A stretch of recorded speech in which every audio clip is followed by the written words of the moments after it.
नमस्ते अस्तु भगवन् विश्वेश्वराय महादेवाय त्र्यंबकाय त्रिपुरान्तकाय त्रिकाग्निकालाय कालाग्निरुद्राय नीलकण्ठाय मृत्युञ्जयाय सर्वेश्वराय सदाशिवाय श्रीमन् महादेवाय नमः। స్వదేశంలో ఉండే బంధువులైన తాము విదేశాల్లో ఉంటూ కార్తీక పురాణం మీద శ్రద్ధతో ఆలకిస్తున్నందుకు సానంద ధన్యవాదాలని తెలియచేస్తూ 11వ రోజు చెప్పవలసినటువంటి కార్తీక పురాణ అంశాన్ని వ్యాస భగవానుడు స్కాంద పురాణంలో ఏ విధంగా వివరించాడో మనవి చేస్తాను.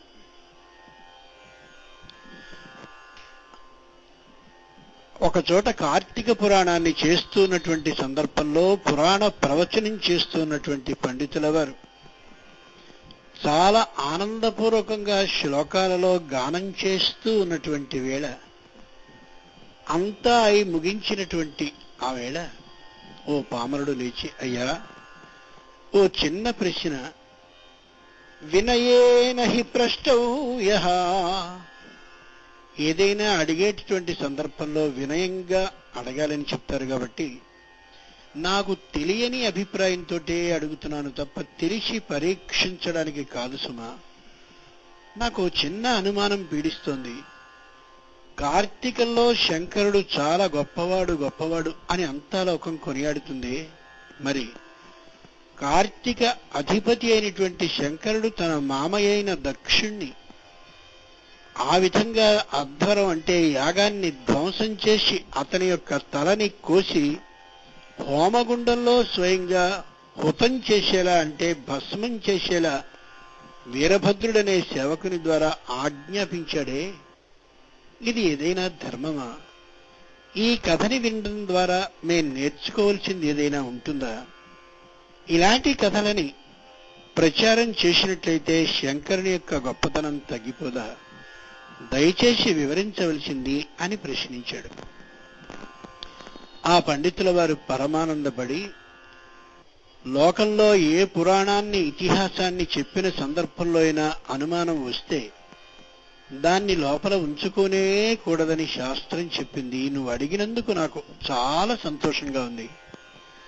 ఎక్కడైనా అనుమానం కాని తెలియని పక్షంలో తెలిసినటువంటి గురువుల దగ్గరికి వెళ్ళైనా సరే సమాధానాన్ని చెప్పాలని శాస్త్రం చెప్పింది తప్ప దీనికి ఇంతే సమాధానం అని కానీ సమాధానం సరిగా లేని ప్రశ్నని అడిగావేమిటి అని నిందించడం గాని కూడదు అంటోంది. కాబట్టి ధర్మశాస్త్రం తప్పక దీనికి సమాధానాన్ని చెప్తానని ప్రారంభించారు. ముందుగా కథని తెలుసుకోవాలి, ఆ తరువాత దాని అంతరర్థాన్ని అర్థం చేసుకోవాలి. అప్పుడు స్పష్టమైన ఒక అవగాహన ఒక ప్రశ్నకి సమాధాన రూపంగా మనకు వస్తుంది అని ప్రారంభించారు ఆయన. దక్షుడని ప్రజాపతులలో ఒకరు. ప్రజాపతులు అంటే దేశానికి రాజ్యాంగాన్ని నిర్మించేటటువంటి మహానుభావులు అని అర్థం. అంటే ఒక దేశం ఉంటే మనకి వేళ దేశమైంది కానీ ఆ రోజుల్లో లోకాలు కాబట్టి 14 లోకాలు. అలాంటి లోకాల్లో ఒక లోకానికి సంబంధించిన రాజ్యాంగాన్ని అంటే ఈ లోకంలో ఉండే ఋషులు ఇలా ప్రవర్తించాలి, మునులు ఇలా ప్రవర్తించాలి, తాపసులు ఇలా ప్రవర్తించాలి, నరులు ఈ విధమైన నియమ నిబంధనలు కలిగి ఉండాలి, ఆ నరులలో కూడా బ్రాహ్మణులు ఇలా, క్షత్రియులు ఇలా అంటూ ప్రత్యేకమైనటువంటి ఒక నియమాన్ని జాగ్రత్తగా చేసి లోకానికి అందించే అధికారం కలిగిన వాడు ప్రజాపతి. అట్లా 14 లోకాలకి 14 మంది ప్రజాపతులని ఏర్పాటు చేస్తే ఆ శ్రీమన్నారాయణుని ఆజ్ఞకి అనుగుణంగా ఒక లోకానికి సంబంధించిన రాజ్యాంగాన్ని నియమించినటువంటి వాడు, ఏర్పాటు చేసిన వాడు దక్ష ప్రజాపతి. ఆ దక్షుడు తన కూతురిని ఈ శంకరునికి ఇచ్చి వివాహం చేసిన కారణంగా ఆ దక్షుడు శంకరునికి పిల్లనిచ్చిన మామ అయ్యాడు. లోకంలో మేనమామ వేరు, పిల్లనిచ్చిన మామ వేరు, మనకది తెలుసు. అలాంటి మామయ్య అయినటువంటి ఈ దక్ష ప్రజాపతికి మహర్షులు దేవతలు, ఇతరులైనటువంటి తాపసులు, ఋషులు, సామాన్యులు, ఇంకా పెద్దవాళ్ళు అందరూ కూడా మహాగౌరవాన్ని ఇస్తూ ఉంటారు. పైగా ఆయనకి సభాపతి స్థానాన్ని ఇస్తూ ఉండేవారు. సభాపతి అంటే ఎక్కడ యాగం జరిగినా ఆయన రాగానే అందరూ నిలిచి ఆయనకి అర్ఘ్య పాద్యాలతో పూజని చేసి ఆయన్ని గొప్పగా గౌరవించడం అన్నమాట. అలా ఒకసారి ఒక సత్రయాగం జరుగుతున్నటువంటి సందర్భంలో ఈ మహానుభావుడైనటువంటి దక్ష ప్రజాపతి ఆ యాగానికి వచ్చారు. అంతకుముందే దేవతలందరితో పాటు శంకరుడు కూడా అదే యాగానికి వచ్చాడు. వచ్చిన దేవతలు, ఋషులు, మహర్షులు అందరూ కూడా తమకి సంబంధించిన ఉచిత ఆసనాల్లో కూర్చుని ఉంటే శంకరుడు కూడా దేవతల వరుసలో కూర్చునే ఉన్నాడు. అయితే దక్ష ప్రజాపతి వచ్చిన మరుక్షణంలో అందరూ లేచి నిలబడ్డారు. శంకరం వినా, ఈ శంకరుడు తప్ప అందరూ నిలబడున్నారు. దక్ష ప్రజాపతి చాలా గొప్పవాడు కాబట్టి ఆయనకు దుర్లక్షణం ఉంది. నేను వచ్చినటువంటి సందర్భంలో నా రాకని గమనించి కూడా నన్ను అగౌరవపరుస్తూ ఎవరు కూర్చున్నారా అని. ఆ ఆలోచన కలిగిన దక్ష ప్రజాపతికి శంకరుడు స్పష్టంగా కనిపించాడు. అలా కూర్చుని విపరీతమైన అవమానం అనిపించింది. చెప్పలేనటువంటి బాధ కలిగి అభిమానంగా తోచిందది. శంకరుడు యథాలాపంగా ఎటో చూస్తూ ఈయన రాకని గమనించక అలా కూర్చుని ఉండింటే ఆయన పెద్ద బాధపడి ఉండేవాడు కాడేమో. కాని శంకరుడు స్వయంగా దక్ష ప్రజాపతి చూస్తున్నాడని తెలిసి ఆయన కళ్ళలోకి చూస్తూ కూడా నిలబడకుండా అలాగే కూర్చుని ఉండిపోవడంతో ఆయనకి తీవ్రమైన అవమానంగాను అభిమానంగాను అనిపించి యాగం ముగియకుండానే మధ్యలోనే వెళ్ళిపోయారు దక్ష ప్రజాపతి. చాలా దుఃఖం అనిపించిన ఆయన బాగా ఆలోచించి శంకరుణ్ణి మాత్రం పిలవకుండా మహాద్భుత యాగాన్ని సర్వలోకాల జనాన్నందరినీ పిలిచి చెయ్యాలి అని ఊహించాడు. దానికి అనుగుణంగా ఈ యాగాన్ని ఫలాని రోజు జరుగుతుందని నిర్ణయాన్ని చేసి దేవతలందరికీ, అన్ని లోకాలకి సంబంధించిన అందరికీ ఆహ్వానాలని పంపించి శంకరుని భార్య అయి తన కూతురైనటువంటి ఆమెని పిలవకుండా మాత్రం యాగాన్ని ప్రారంభించడానికి నిర్ణయించాడు. సరిగ్గా ఏ రోజు ప్రారంభమవుతుందో ఆ రోజున దేవలోక విమానాలన్నీ తన పుట్టింటి వైపుగా సాగుతూ ఉంటే పార్వతీదేవికి చాలా దుఃఖం అనిపించింది. అన్ని విమానాలు ఆ దిశగా వెడుతుంటే ఇవన్నీ మా పుట్టింట్లో ఆగుతాయే, బ్రహ్మాండమైన యాగం జరుగుతుంది, మా నాన్న అక్కడ అధ్వర్యుడిగా కూర్చునుంటాడు, ఆయనే యజమాని, అటువంటి మహానుభావుని యొక్క ఆ యాగానికి నేను వెళ్ళకపోవడం నాకు ఏమాత్రమూ బాధగా అనిపిస్తోంది తప్ప సంతోషంగా లేనే లేదు. నన్ను పిలవకపోవడం నాకు అవమాన కారణంగానే అనిపిస్తోందని శంకరుని వద్దకి వచ్చి, స్వామి, మా నాన్న చేస్తున్న యాగానికి నన్ను పంపించరు అంది. ఆయన క్షణం తటపటాయించి ఓ మాట అన్నాడు. పార్వతి, నిజానికి నువ్వు వెళ్ళవలసిందానివే ఆయన కూతురు కాబట్టి, కానీ ఆహ్వానం లేనటువంటి సందర్భంలో వెళ్ళడం అంత సరి అని నేను అనుకోను. చిత్రం ఏమంటే 14 లోకాల్లో అందరికీ ఆహ్వానాలు పంపిన నీ తండ్రి నన్ను వివాహం చేసుకున్న కారణంగా నీకు మాత్రమే ఈ విధమైన అవకాశం లేకుండా చేశాడు. అందుకని ఏదైనా కష్టం మనకు కలగచ్చేమో, అందుకని నువ్వు వెళ్ళడం నాకు అంతగా సమంజసంగా ఇష్టంగా లేదు అన్నాడు. అయినా సరే ఆమె పట్టుబట్టి నేను వెడతానని ముమ్మారు అలా గట్టిగా, కొద్దిగా నిర్బంధం కాదు గాని ప్రార్థన రూపంగా అంటే ఆయన మరొక్కటేం చేయలేక, సరే ఓ చిన్న మాట, నువ్వు వెళ్ళు కాదని నేను అన్నాను, కానీ ఏదైనా జరగరానిదంటూ మాత్రం జరిగితే మరుక్షణంలో నాకు మనఃపూర్వకంగా ఆ యథార్థాన్ని ఖచ్చితంగా అర్థమయ్యేలా, తెలిసేలా స్పష్టంగా నాకు తెలియచేయి.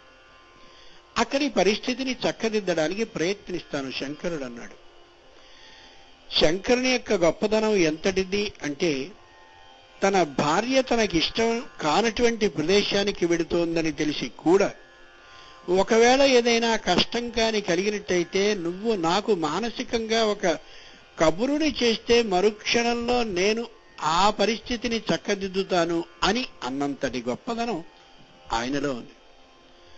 పార్వతి పరమ ఆనందపడి తన భర్తని ఇలా ప్రార్థించి బ్రతిమలాడి మరింతగా కొద్దిగా నిర్బంధించి ఎలాగో అలా మొత్తానికి బయలుదేరి అక్కడికి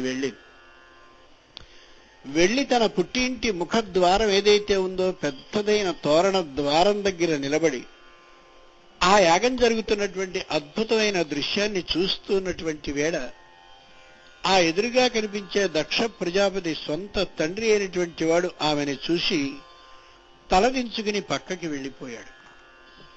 సోదరులైనటువంటి వాళ్ళు యజ్ఞ గుండాల వద్ద కూర్చున్నటువంటి వాళ్ళు తలని పక్కకి తిప్పేశారు. ఋత్విక్కులైనటువంటి వాళ్ళు అకస్మాత్తుగా ఒక క్షణం భయపడి ఏమి వివాదం ఏమి గొడవ సాగుతుందో అని భయపడి మంత్రాల యొక్క ఆ వరుస తప్పుతుందేమో అనే వంకని చూపిస్తూ గబగబా మరొక దిక్కుకి జరిగారు. ఉన్నటువంటి వాళ్ళందరూ ఒక్కసారి ఈమెని చూడడం, ఈమెని ఆహ్వానించకపోవడం, మరొక వైపుకి ఏదో చూస్తున్న వాళ్ళులా పనిచేస్తున్న వాళ్ళులా జరిగిపోవడం చూసి ఆమెకి దుఃఖం కలిగింది. మరెవరో తనని ఆహ్వానించకపోయినా ఆమె బాధపడి ఉండేది కాదు. కానీ ఎప్పుడైతే తన సోదరుడు తన తండ్రి కూడా ఆదరించలేదో ఆమెకి ఆ దుఃఖం కలిగింది. వెంటనే ఆ ఎదురుగానే నిలబడి ముఖద్వారం వద్దే లోపలికి కూడా అడుగు వేయకుండా నీలగళాపరాధివగు నీకు తనూపవనౌట చాలదా చాలు కుమర్త్య నీదు తనుజాతన నన్మది సిగ్గు పుట్టెడిన్ ఏలధరల్ మహాత్ములకు ఎగ్గనరించెడి వారి కర్మముల్ కలుపనే తలింప జనకా కుటిలాత్మగా ఎంచి చూడగన్ అని పెద్దగా బిగ్గరగా అరిచి, ఎందుకయ్యా ఈ యాగాలు చేస్తావు? పరమ నీచమైన ఆలోచనతో, మరొకరి మీది ద్వేషంతో, మరొకరిని సాధించాలనే బుద్ధితో, ఇంకొకరి మీద ప్రతీకారపు దృష్టితో యాగాన్ని చేయడం ఎందుకు? ఈ కర్మ వల్ల ఏదైనా ప్రయోజనాన్ని సాధిద్దామని అనుకుంటున్నావా? చాలా తప్పు చేస్తున్నావు. కుమర్త్య అసహ్యకరమైన లక్షణాలు కలిగి మర్త్యలోకంలో భూలోకంలో పుట్టినవాడివి కాక మరొకట, కూతురునైనటువంటి నేను తండ్రి అయిన నిన్ను ఇలా సంబోధించి మాట్లాడడం నాకే అసహ్యంగా ఉండేంతటి స్థితి పని చేశావే నువ్వు చేసేటటువంటి ఏ యజ్ఞ కర్మ అయితే ఉందో ఆ కర్మ మొత్తం కాలుపనే తలంపన్. ఎందుకయ్యా ఆ కర్మ మొత్తం భ్రష్టం అవడానికి కాక ఏమిటి నువ్వు చేస్తున్నావు? పరమ కుటిలుడివి, అసహ్యకరమైన మనస్తత్వం కలిగిన వాడివి, నా భర్త మీద ఎలాగో అలా ప్రతీకారాన్ని తీర్చుకోవాలనే ఊహ కలిగి చేస్తున్నవాడివి, ఈ యాగం పరిసమాప్తం కాదని ఇష్టం వచ్చినట్లుగా అక్కడ నిలబడి మాట్లాడి, అయినా ఎదురుగా ఉండేటటువంటి వాళ్ళెవ్వరూ కూడా దానికి ప్రతిస్పందించకపోతే యాగం అలాగే సాగుతూ ఉంటే ఆ దుఃఖానికి తట్టుకోలేనటువంటి ఆమె తన కుడి కాలి బొటనవేలిని నేల మీద అలా ఒకసారి రాసి యోగ అగ్నిని స్వయంగా తనకి తానే సృష్టి చేసుకుని అకస్మాత్తుగా దాంట్లో భస్మమైపోయింది. చిత్రమైన అంశం ఏమంటే, ఏ శంకరుడు స్వయంగా ఈమెని ఒక్కతినే పంపాడో, మరెవ్వరినీ తోడిచ్చి కూడా పంపలేదో, ఆయన ఆ కారణంగా ఆమె ఏ క్షణాన ఏం చేస్తోందో ఆ యథార్థాన్ని సంపూర్ణంగా మనః దివ్య దృష్టి ద్వారా గమనిస్తూనే ఉండిపోయాడు. తన మాటని కాదని పుట్టింటికి వెళ్ళినటువంటి భార్య మీద కూడా అంతటి ఇష్టాన్ని చూపించేటటువంటి వాడు శంకరుడు. కాబట్టే ఎక్కడైనా అన్యోన్యంగా భార్యాభర్తలు గాని కనిపించేట్లయితే సీతారాముల్లా ఉన్నారు అనరు, పార్వతీ పరమేశ్వరుల్లా ఉన్నారు అంటారు. అదిగో అలాంటి పార్వతీదేవి అలా భస్మీభూతురాలైపోయింది అని అనగానే, ఆ విషయం తన మనసుకి రాగానే శంకరుడు తీవ్రమైన కోపంతో ఊగిపోయిన వాడే రుద్ర రూపాన్ని ధరించి తన తల మీది జటనొకదాన్ని కొట్టి వీరభద్రుడనే పేరు కలిగిన పరిచారకుణ్ణి, పరిచారక దైవాన్ని సృష్టి చేశాడు. ఆ వీరభద్రుడు శంకరుని యొక్క మనసులో ఉండే యథార్థాన్ని తెలుసున్నవాడు కాబట్టి నేరుగా ఆ దక్ష ప్రజాపతి యాగం చేసే స్థలానికి వెళ్ళాడు. వెళ్ళడమేమిటొక్కసారి చూశాడు పరిస్థితిని. కనిపించేటటువంటి యజ్ఞానికి సంబంధించిన ఏ పెద్ద పెద్ద యజ్ఞానికి ఏర్పాటు చేయబడ్డ హోమానికి సంబంధించిన ఉన్నటువంటి పందిళ్లున్నాయో ఆ పందిరికి గుంజలన్నిటినీ లాగేశాడు. ఒక్కొక్క గుంజని పుచ్చుకుని కనిపించిన ఋత్విక్కులందరినీ చితకబాదడం ప్రారంభిస్తూ ఉంటే వాళ్ళు పరుగులంకించుకున్నారు. ఎక్కడెక్కడున్నటువంటి హోమగుండాల్లో అగ్ని ప్రజ్వరిల్లుతూ ఉంటే కుండలతో నీళ్లు తెచ్చి వాటిని ఆర్పడం ప్రారంభించాడు. కనిపించినటువంటి ఆ వచ్చి చూడడానికి వచ్చిన దేవతలని, ఋషులని, మునులని, తాపసులని వీరు వారనే భేదం లేకుండా సర్వ సమదృష్టితో ఈ యాగానికి వీరెందుకు వచ్చారు శంకరుడు లేకుండా అనే అభిప్రాయంతో విపరీతంగా మోదుతూ ఉండడంతో ఎవరి కాలికి ఏ దిక్కు కనిపిస్తే ఆ దిక్కుకి వాళ్ళు పరిగెత్తుకుపోయారు. బలం కొద్దీ, కాలికున్న బలం కొద్దీ మొత్తం యాగమంతా ధ్వంసం అయిపోతుందనే యథార్థాన్ని గమనించినటువంటి ఆ క్షణంలో తాను దక్షుడు కళ్ళు పెద్దవి చేస్తూ వీరభద్రుని మీదికి రాగానే నువ్వు కారణం దీనికి అంతటికీ అనే కోపం కలిగిన వీరభద్రుడు తన వరలో ఉన్నటువంటి కత్తిని ఒకసారి యువతలికి దక్ష ప్రజాపతి యొక్క తలని కోసి జుహావాగ్నౌ శిరస్తస్మిన్ దక్షిణాగ్నావమర్షిత. విపరీతమైనటువంటి కోపంతో ఊగిపోతున్న వీరభద్రుడు అకస్మాత్తుగా ఆ తలని కాస్త ఆ దక్షిణాగ్ని గుండంలో పూర్తిగా హోమం చేసి భస్మమయ్యేంత వరకు ఉండి అక్కడి నుంచి వచ్చేశాడు. గార్హపత్యము, ఆహవనీయము, దక్షిణాగ్ని అని 3 విధాలైన అగ్నులుంటాయి. అక్కడ ఉన్నటువంటి ఒక అగ్ని కుండం ఏదైతే ఉందో ఆ అగ్నిగుండంలో స్పష్టంగా ఈ దక్షిణ యొక్క తలని కోసి హోమం చేసి వెళ్ళిపోయాడు. ఇది పై కథ. లోకథ ఏమిటంటే ఏ శంకరుడున్నాడో ఆ శంకరుడు జ్ఞానానికి అధిష్టాత. ఏ దక్షుడున్నాడో ఆయన కార్య ఆచరణ దక్షుడు.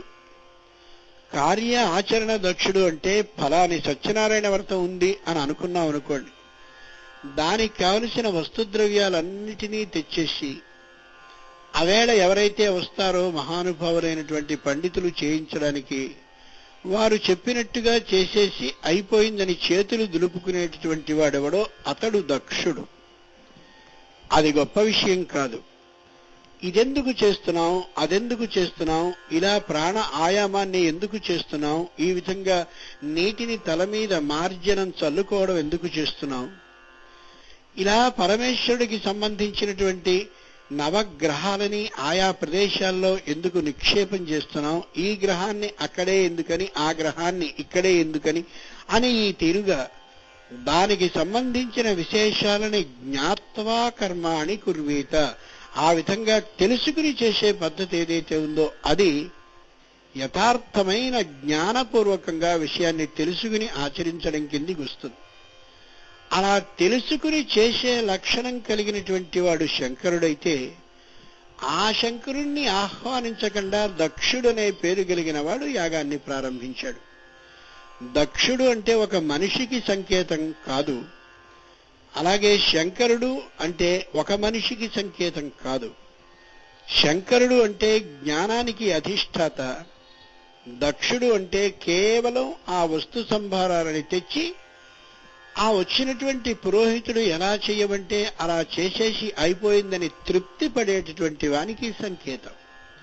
కాబట్టి మనం ఏ పూజ చేసుకున్నా, ఏ వ్రతాన్ని చేసుకున్నా, ఏ వివాహాన్ని చేసుకున్నా, ఏ ఉపనయనాన్ని, శంకుస్థాపన, గృహప్రవేశ అన్ని శుభకార్యాలు వీటిలో ఏది చేసుకున్నా ఆ మంత్రానికి అర్థం ఏమిటో, ఎందుకు అది చేస్తున్నామో తెలుసుకుని చేయడం ఏదుందో అది శివస్వరూపం. అంటే జ్ఞానాన్ని అర్థం చేసుకుని చేయడం.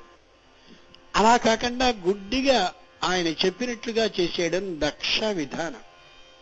అదిగో ఆ దక్షుడు యాగాన్ని చేస్తూ ఉంటే ఆ దక్షుని సంబంధించినటువంటి కూతురైన బుద్ధి అనేటటువంటి ఆ బుద్ధికి సంకేతమైనటువంటి పార్వతి నా భర్త అయినటువంటి జ్ఞానాన్ని పిలవలేదేమిటి అని అడిగింది.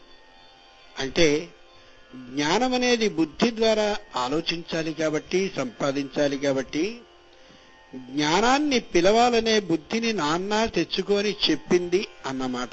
అంటే ఈ పనిని ఎందుకు చేస్తున్నావనే యథార్థాన్ని బుద్ధి పెట్టి ఆలోచించి తద్వారా పూజకి సంబంధించిన జ్ఞానాన్ని తెలుసుకుని ఆచరించు అని చెప్పిందన్నమాట. కానీ కర్మనే ఆచరించాలి, ఈ పనిని చేసేసి ముగించేశాం వ్రతాన్ని అని అనుకునేటటువంటి ఆలోచన మాత్రమే కలిగిన దక్షుడు అసలు బుద్ధితో ఆలోచనే అనవసరం అనుకున్నాడు. ఇక శంకరుడి ద్వారా అంటే జ్ఞానం ద్వారా ఎందుకు ప్రయాణిస్తాడు? కాబట్టే బుద్ధిని ఆలోచించలేదు, ఆ బుద్ధి ద్వారా వచ్చే జ్ఞానం గురించి ఊహించలేదు. ఈ ఇద్దరిని మాత్రమే పిలవకపోవడంలో ఉండే రహస్యం ఇది.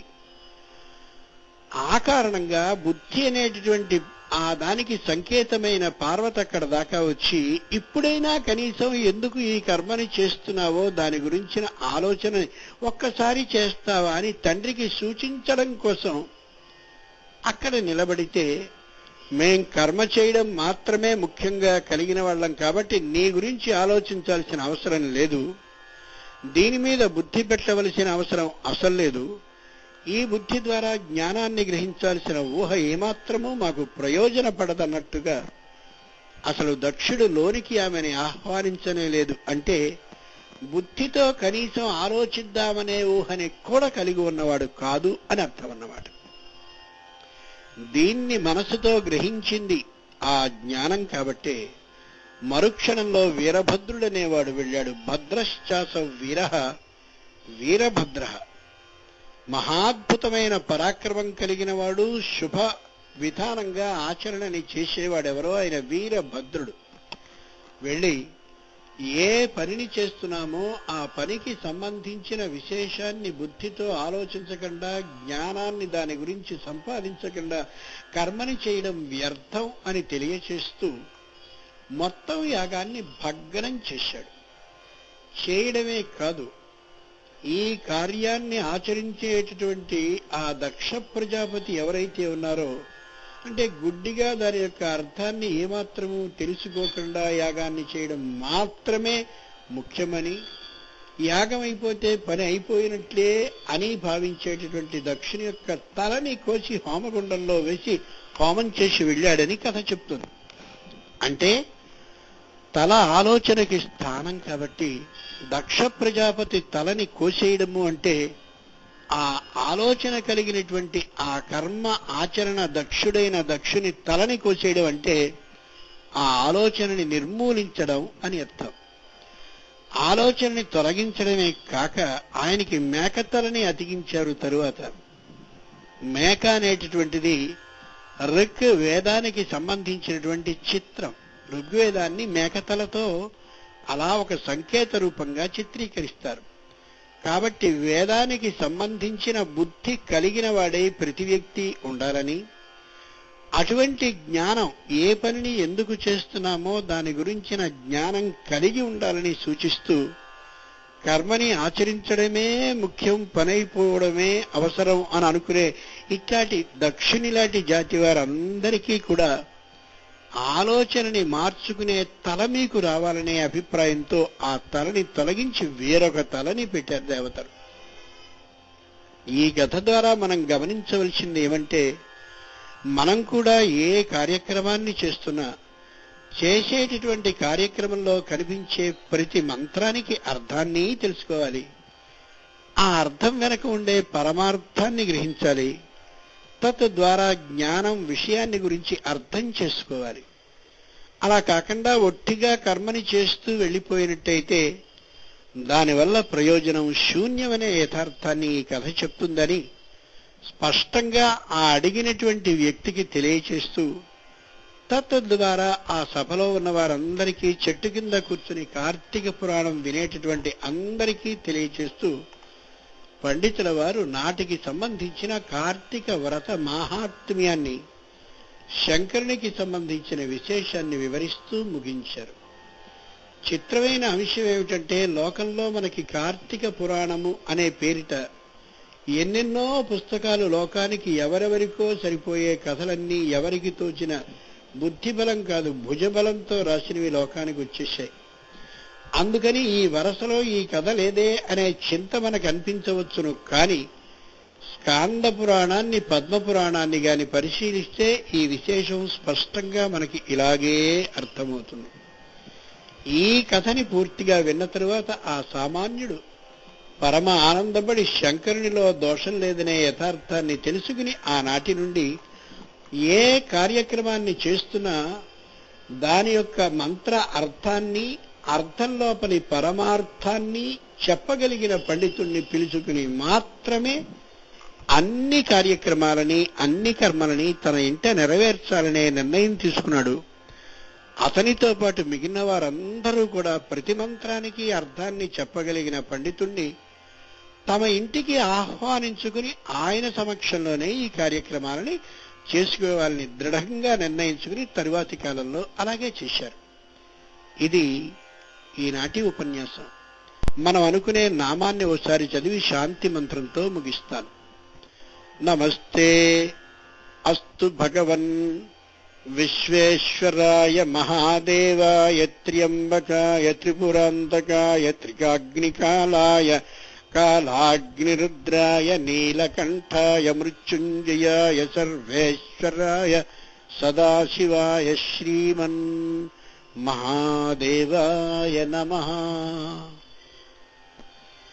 సర్వే భవంతు సుఖినః, సర్వే సంతు నిరామయాః, సర్వే భద్రాణి పశ్యంతు, మా కశ్చిద్ దుఃఖభాగ్ భవేత్.